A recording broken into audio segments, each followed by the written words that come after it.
So in the latest Games Workshop Summer Previews livestream, there was a small quiz, and I'm sure you've already seen people talking about it.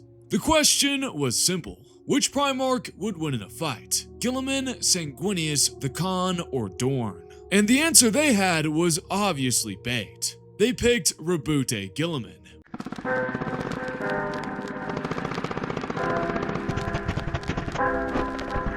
Which we all know is not the correct answer. But that isn't even the most interesting part. The real eyebrow raiser was their reasoning. As GW said, the rest are already dead. Huh? Now Sanguinius, sure, we all know he's dead. He died fighting God Emperor Horus during the End and the Death. And it still emotionally devastates me every single time I think about it. But Dorn and the Khan, as far as I remember, this is the first time Games Workshop has outright referred to both of them as dead. That's a pretty massive statement considering their fates have been left deliberately ambiguous for decades. So did Games Workshop really just solve one of the biggest mysteries in Warhammer 40K, or are they doing what they always do, gaslighting the hell out of the community? Well, in today's video, instead of feeding into the panic sweeping across the community, I'm going codex diving to see exactly when the last known appearances of both Primarchs was, examine the lore surrounding their supposed disappearances, and finally answer the question everyone wants to know. Are Rogal Dorn and Jaghatai Khan actually dead, or is this just another Games Workshop misdirect? Well fellas, you know what time it is. Let's jump straight into the cowhole and finally get some answers on Papa Dorn and the speedster himself.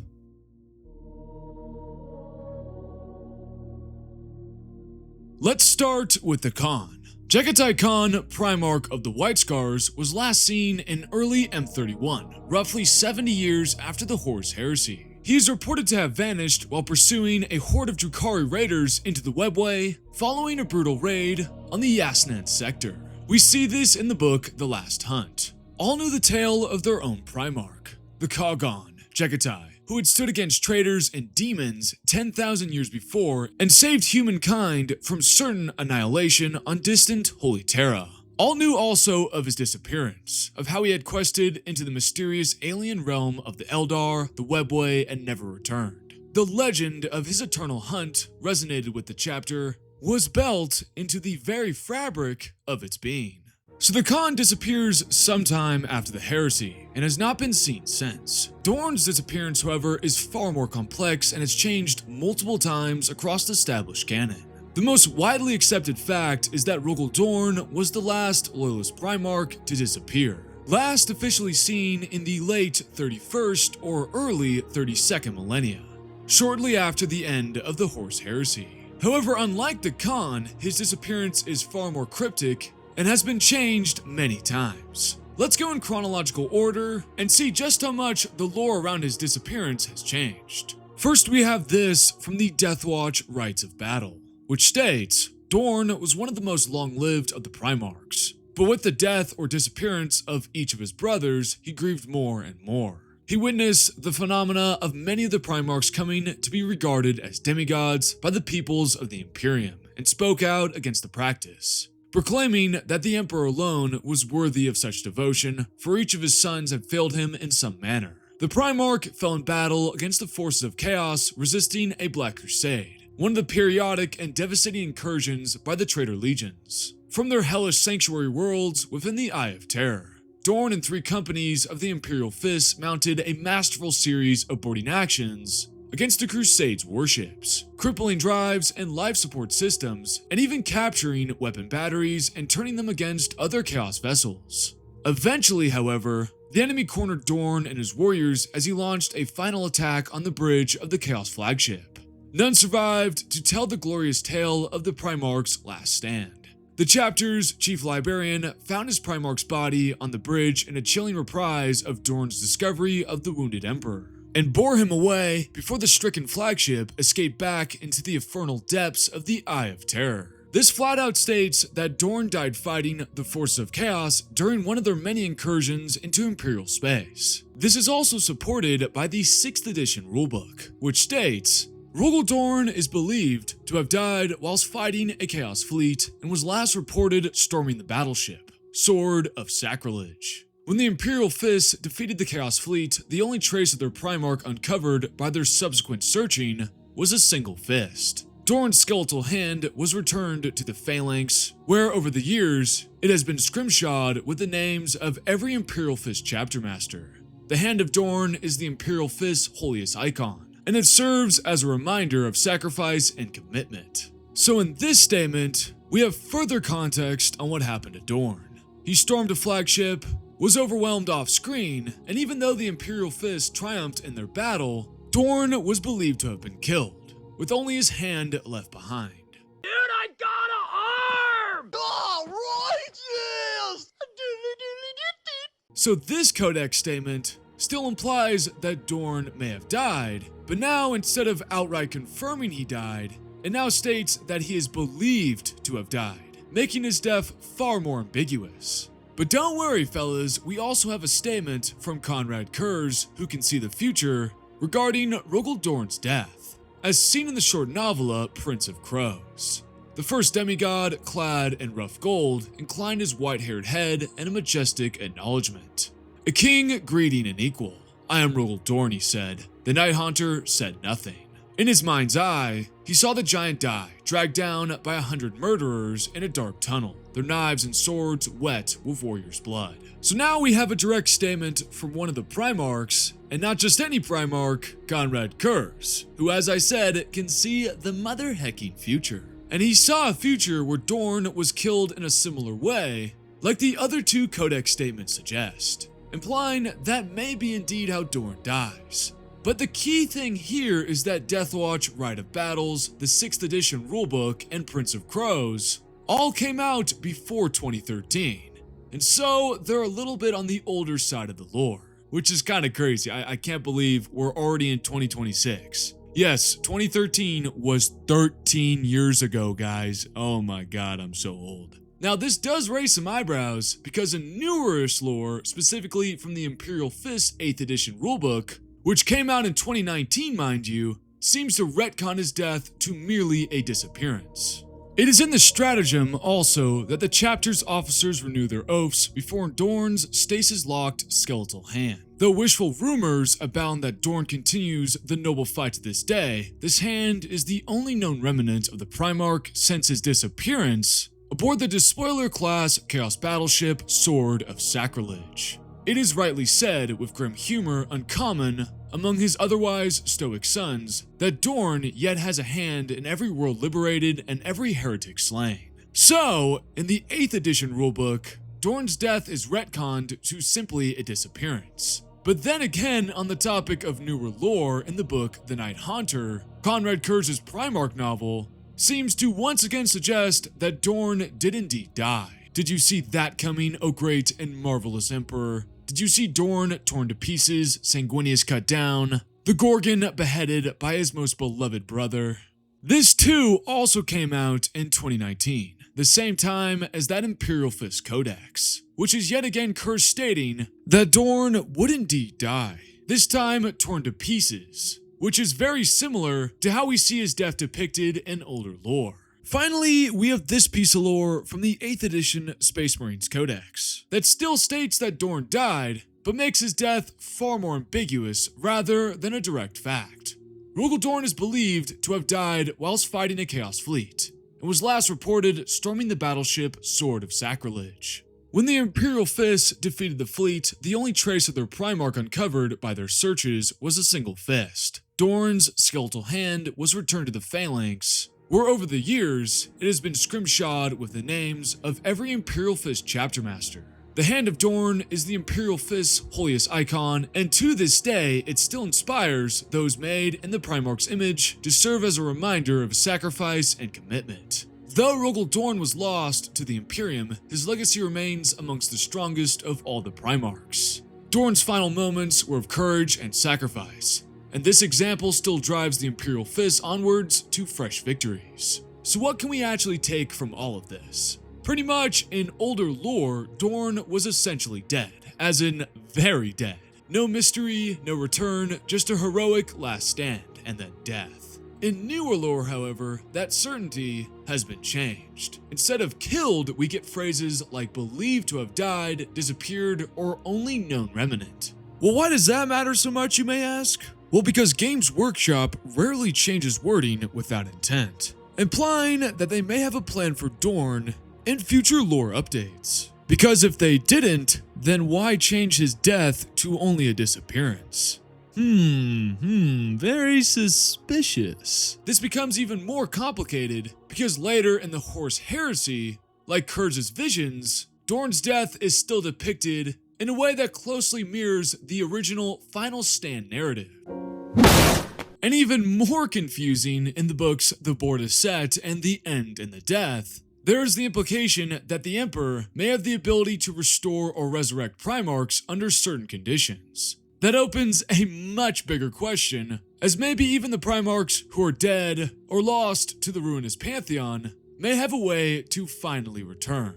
And we've seen this in canon, in fact. Ferrus Manus was brought back by the whims of God Emperor Horus in The End and the Death Part 2, and Jaghatai Khan was revived from death after his duel with Demon Primarch Mortarion. So the lore really is a mixed bag. And then recently, from the release stream, we get a statement from Games Workshop that flat out confirms that Dorn and the Khan are just simply dead.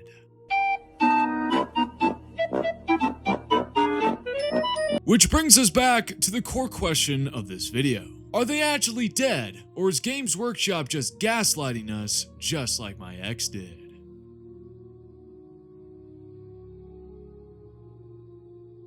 Well, I'm going to give two answers. First, I'm going to give the lore perspective, and then I'm going to give my own personal thoughts. Let's start with the Khan. Jaghatai Khan appears at the present, at least, to be simply just missing. Whether he is just trapped within the dark city of Kamen Ra, lost somewhere in the webway, or stranded in some deeper, unrevealed corner of the galaxy is completely uncertain. The key point, though, is there is nothing in the current lore that definitively states him as dead.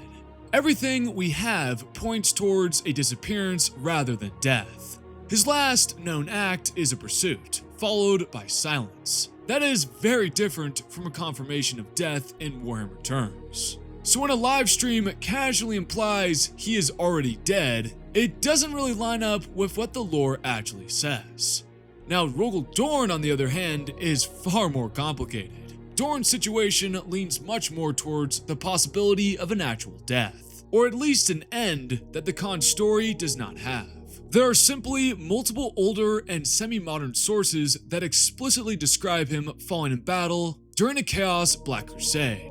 This is supported by the future sight of Conrad Kurz, who sees him die in a similar fashion. And even further, his death is supported by ABD, one of the best Black Library authors, who said this about Dorn's death. I thought that's where Dorn went down originally, but nope. Dorn dies aboard the Sword of Sacrilege in Black Crusade between the first and second. Apparently not even one of Abaddon's, according to the lore peeps. I've got the actual date in my notes, but I'm on my iPad on my break, early M32 I think, a couple of 100 years after the first Black Crusade. Either way, this all came from one of the meetings/documents where we had to plan out just what actual dates the Primarchs all went down. So it appears that ABD and the rest of the Black Library author staff all believe that Dorn is also dead. Newer lore, however, kinda changes things, as the language shifts in the codexes, moving away from definitive statements of his death, and instead leaning on phrasing like disappeared, last seen, or the only known remnant. This is further supported by the hunt for Vulcan, where in this novel Vulcan implies that he knows where Dorn is. Vulcan looked at Corland. "Fight well, son of Dorn," he said. "Your actions honor his name, and I will tell him so." This directly implies that Dorn is still alive during the War of the Beast, which happens a couple centuries after Dorn's reported death, making it very contradictory. So what's the final verdict on Dorn? Well, we simply don't know. The sources are too ambiguous, or just flat out contradictory. But if I had to put faith in one argument or the other, I would say that Dorn is probably dead, according to the lore sources we do have, since Conrad Kurz's future sight is not often wrong. especially in regard to the other two Primarchs mentioned in the excerpts we talked about earlier, Sanguinius and Ferrus Manus. They too are both dead in the current setting, so I don't see exactly how Dorn would escape his fate, unless there's a giant asterisk attached to it where he is in fact mortally wounded or captured instead of being killed, since the text states dragged down by warriors in the dark and torn to pieces. So you could make the argument that this implies Dorn is mortally wounded and not killed. Which is why some fans still float many alternative theories, that Dorn may have been mortally wounded rather than killed, or even taken captive in the aftermath of the Crusade. And with recent developments in the setting, especially the return of Primarchs like Perturabo, and the Imperial Fists moving to stop him, it definitely opens up a narrative space where Dorn's absence could be resolved in a much larger and very cool storyline. I mean, imagine if Dorn is revealed to have been imprisoned by Perturabo this entire time. It would actually fit very neatly into how 40K currently handles major character returns, and would actually give Rogal Dorn a very cool character arc. Imagine Dorn with the Emperor's Claw facing down against Demon Primarch Perturabo. Oh my god, my udders are getting wet just thinking about it. Say that again? Now, on a personal level, I think both Primarchs are 110% still alive, for very obvious reasons. First, Games Workshop is not going to permanently kill off two Primarchs with massive commercial and narrative potential. If they released models for these two Primarchs, they would sell butt tons of cash. They are some of the most valuable characters in the entire setting. Removing them permanently, especially off-screen, would be a very odd decision from both a storytelling and a business perspective. Second, nothing in the current lore fully closes the door on them either. The Khan is still explicitly stated to have disappeared, and while Dorn is heavily implied to have died, his death is still surrounded by ambiguity and multiple contradictory sources. Third, the broader direction of the setting is clearly leaning towards the Primarch's return, with Guilliman and the Lion already back, and the other Demon Primarchs seeming to return as well. With Fulgrim and Perturabo the most recent returns, it feels unlikely that Dorn and the Khan are simply written out permanently without some future narrative purpose. So no, I don't think they're truly gone in any meaningful sense. They're either waiting for a return arc, or deliberately held in a narrative limbo for future storytelling purposes. Either way, I don't think this livestream confirmation changes anything. It pretty much just stirred this same old question again, on purpose or not. And that's exactly how Games Workshop likes it. Because regardless if you believe them or not, you're still talking about it and you're still spreading the lore around. Yes guys, you are free marketing for GW, don't forget that. Those gaslighting sons of guns. GW, you are one sneaky mother hacker. But that's kind of the point, right? This is how 40K lore stays alive. Even though the setting may be stagnant, the mystery never really dies. It just gets reshaped, reworded, and thrown back into the community for another round of debates. But where does that leave us? Right back where we started, with questions and no answers. A classic Warhammer 40K issue. Oh boy. A huge shout out to my Patreon and YouTube members, Impossy Paul, Tyler Pick 7, Musty, Keydree, Seth Capazilla, Lag, Connie Karkle, Caleb White, Dinkleberry, Jack Roar, Michael Skipper, 7277, Ritter S, Anish, Chatter G, Girthquake 72, and Memorially Bankrupt 1461. I hope you guys enjoyed this shorter video. I plan on wrapping up the Chaos God miniseries sometime this week. And then I'll be releasing 2 Primarch agenda videos back to back, and then finally ranking all of the Chaos Gods from weakest to strongest in the current setting. So make sure you stick around, there's a lot of milking to be had. As always, my beloved sexy herd, stay milked, and I'll see you all real soon. Let me know down in the comments if you think Dorn and the Khan are actually dead, or if Games Workshop is just gaslighting us once again.